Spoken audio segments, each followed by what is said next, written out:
Dave has been a professor of art for several years, and for the last 5 years, he's been at Las Positas.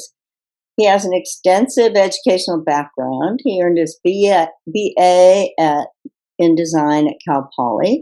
Then he went on to get he earned his BS at Cal Poly, and then he went on to the College of the Arts to earn his BA in illustration, and then went to the New York Academy of Art, where he received his Master of Fine Arts in Studio Art with an emphasis on anatomy. Dave is a masterful artist working predominantly in oils with some graphite, charcoal, acrylics, and mixed media. He spends a lot of time in nature where he's inspired, and he ponders mountains and stars, among other things in nature. But he thinks about how the universe was formed and how it is shaped by order and chaos. He also thinks about the fact that things are always changing, how, say, rocks and stars change slowly over time. But he sees a parallel of these ideas to the influences that shape human beings.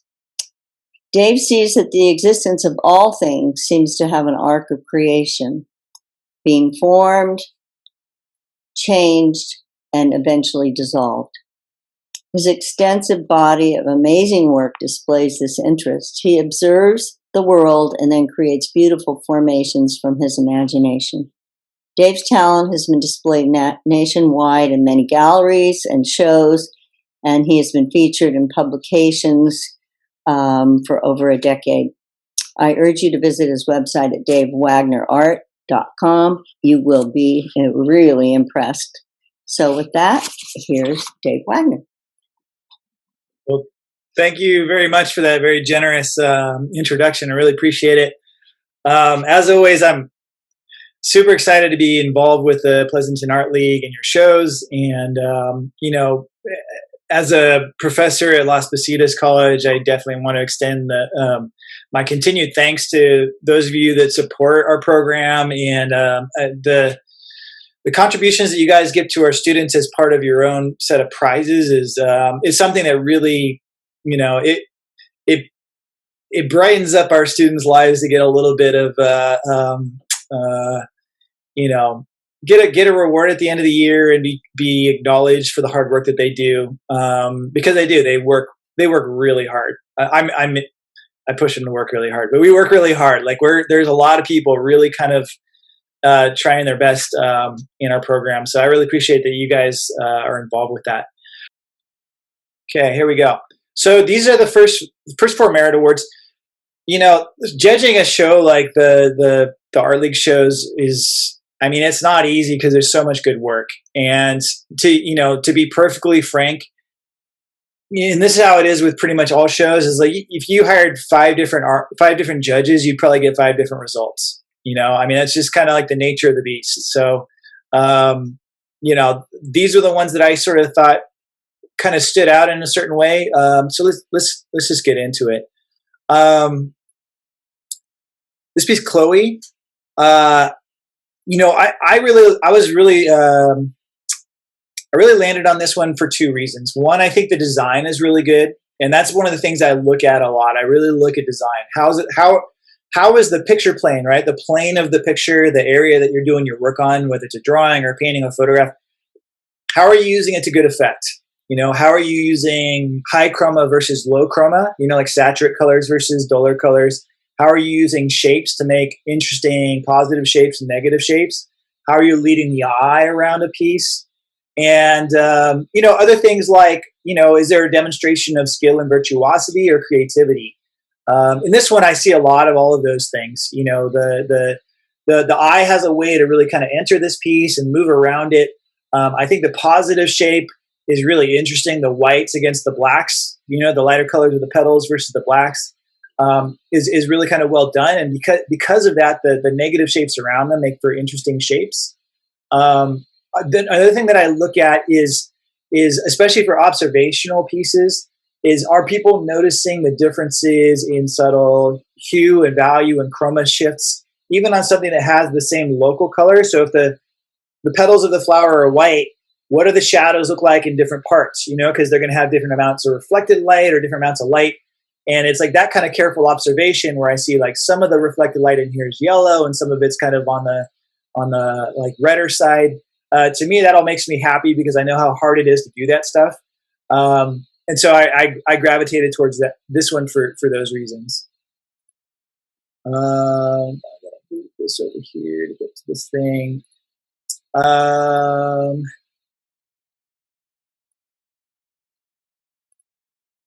So, Portrait of Woman by John Daviers. I like this one. Again, I thought the composition was good, even though it's more of a simple composition. You know, composition can be a lot of things. One thing that makes this composition good in my book is that the negative space on the right side of her head and the negative space on the left side of her head are kind of different from each other. The angle of the face is hard to do, and I was impressed with like how the structure of the head really kind of like came through. You know, a face is actually really kind of complicated with all the things that are going on. And I think like some of the careful observation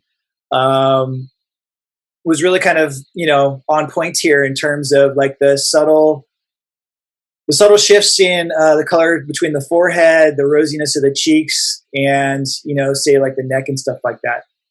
One suggestion I do have on this one is that to me, it's a little bit awkward that the shoulder on the right side of the face is a little bit, it's more on the crisp side, and then the shoulder on the left side of the face is a little bit more on the blurrier side. To me, that doesn't quite make visual sense. It'd be something that I might think about, you know, as something in the future to kind of pay attention to. But overall, it's a killer portrait. It's got some emotional content. It's not predictable either. It's not like, it's got kind of like a, you know, like an in movement furtiveness, right? Like she's looking, kind of glancing. There's maybe a little bit of a look of mistrust. You know, there's a lot of kind of like an emotional narrative that's happening with this thing that I think is really good.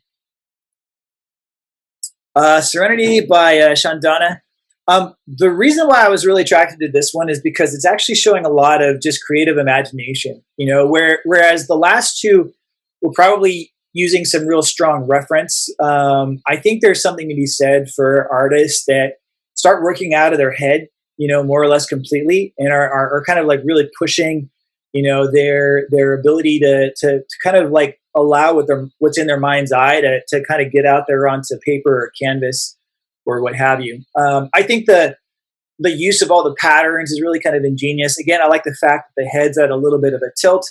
It's got some expressive qualities with it in terms of the color. All the birds and the patterns. I mean, it's so joyful and fun and interesting. The one thing that I would say on this that I struck me as maybe a suggestion was, you know, one way to really kind of take a look at your work and look at it critically is to squint your eyes. And when I squint my eyes at this, what I see is that the sort of like the background protagonist is fairly similar in general value and kind of color in general as the background. And so as a way to maybe kind of strengthen the composition, the artist might think about trying to figure out a way to separate the kind of figure from the ground just a little bit more. That's just my take on it. Other artists would be like perfectly happy to have them kind of in the same. My take is maybe a little bit more of a traditional way of doing things. So, you know, take that with a grain of salt. Overall, really like it. Very interesting, very creative. Waiting by Maria here. You know, this one's also really kind of nice. Again, I'm really attracted to strong composition in general. And I like that about this piece is like, there's very, very much a sense of like, there's a light areas and there's midtone areas and there's dark areas. There's, you know, there's a bit of a narrative here. As much as I you know, I like all kinds of painting. And I'm probably on average attracted more to things that are like, you know, really rendered and have that super high level of like, you know, virtuosity with realism and things like that. But there's something really strong about the way she painted, the way she allowed some of the paint to kind of like let go. She didn't like over render things. In a way, it sort of feels, in terms of like the mood and maybe some of the way the colors would feel, a bit like a Bay Area figurative painting. One suggestion I have on this is for every change of plane, on something, there's kind of a change in color. And I would say like the green that's over on the left side of her shoulder, if that was a little bit more different than the green that's over on the right side of her shoulder, that might kind of separate those two to feel like one's a little bit further back. The other thing that I noticed on this one is the leg, the anatomy of the leg right here feels just a little bit strange, the way it kind of bulges out a little bit. And then maybe what you observed in some references that you had, or if you had a model posing for you, but it's maybe just a little bit, it's a little bit strange right through there. Just something to kind of think about. Overall, I really like this piece a lot. I mean, it's pretty great. All right, honorable mentions. A pile of you. The Admiralty by Helene. I don't know, this one I just really liked. To me, it felt a bit like it was maybe done a little bit on the spot. It's got sort of that energy of either kind of sitting down and painting it while it's happening, or having experienced something and then going back to like your room and trying to kind of capture the energy of something. I've done a lot of art while I travel. I love to travel, and I'm always bringing a sketchbook or something with me. And there's something about having like that fresh experience of doing something and going back and trying to kind of capture that. And I don't know if that was the case or not with this, but it's sort of the impression I got from this. And to me, I really liked it because of that. Again, it's got some real some real high level skill in the way that some of these shadows are sort of, kind of minimally kind of implied. Same thing with like the people here. It's like, it's not overly rendered, but at the same time, like there's enough going on that we get a lot of information about what's going on. And I think that's pretty great. Bristlecone. Yeah. Again, I'm just such a sucker for good composition, and this has it in spades. I mean, there's just such a beautiful sense of flow in this wood that you found. And, it just looks like natural light and something you kind of came across, and you had the wherewithal to crop it within your viewfinder and make a really beautiful composition out of just sort of like, something that's out there. Again, as she said, I'm a big fan of kind of nature and observing nature and seeing all the beauty that's out there. And to me, this has like a lot of that, where it's, there's even a little bit of narrative where part of it's burned and part of it is kind of flaking off, and there's a variety of colors that are happening. To me, I think that's really kind of interesting. The Gardeners by Marie Pascal. I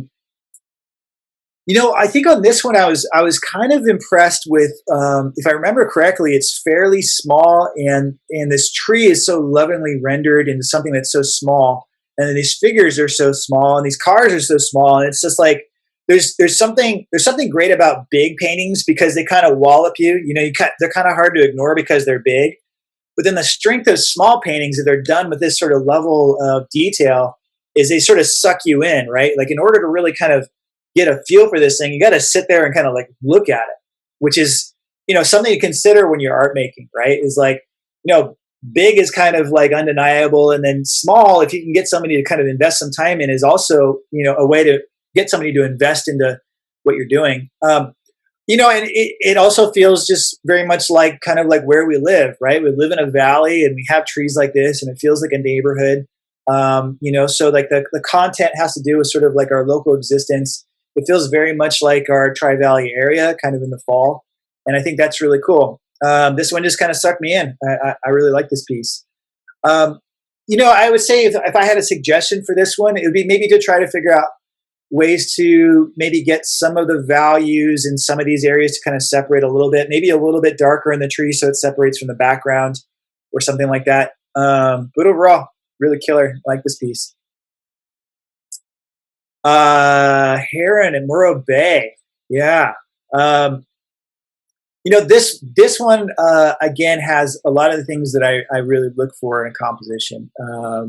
It's got a variety of colors. High chroma, low chroma, full value scale, lights to darks.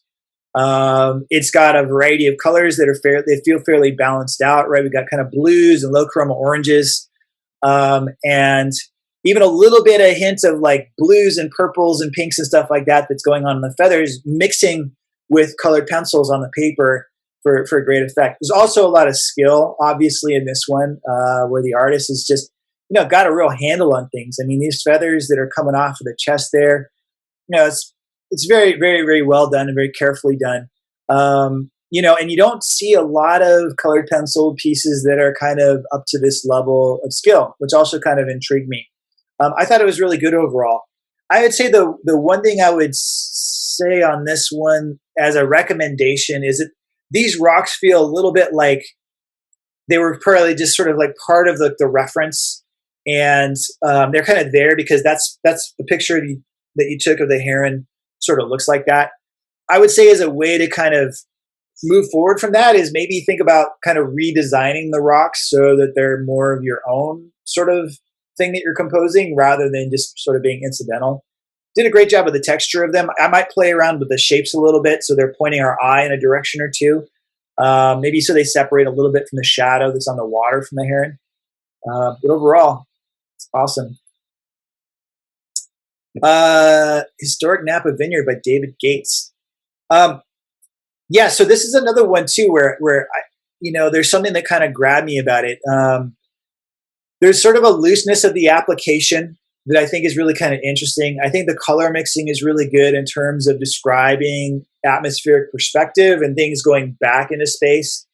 And as much as, again, as I love kind of, things that kind of render things and kind of demonstrate that kind of skill, there's something really nice about paintings that are just sort of let go, and the materiality is sort of part of it.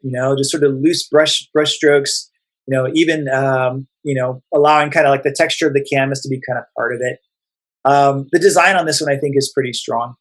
I would say things on this one to consider for next time is it does appear that some of the canvas is maybe poking through in some spots.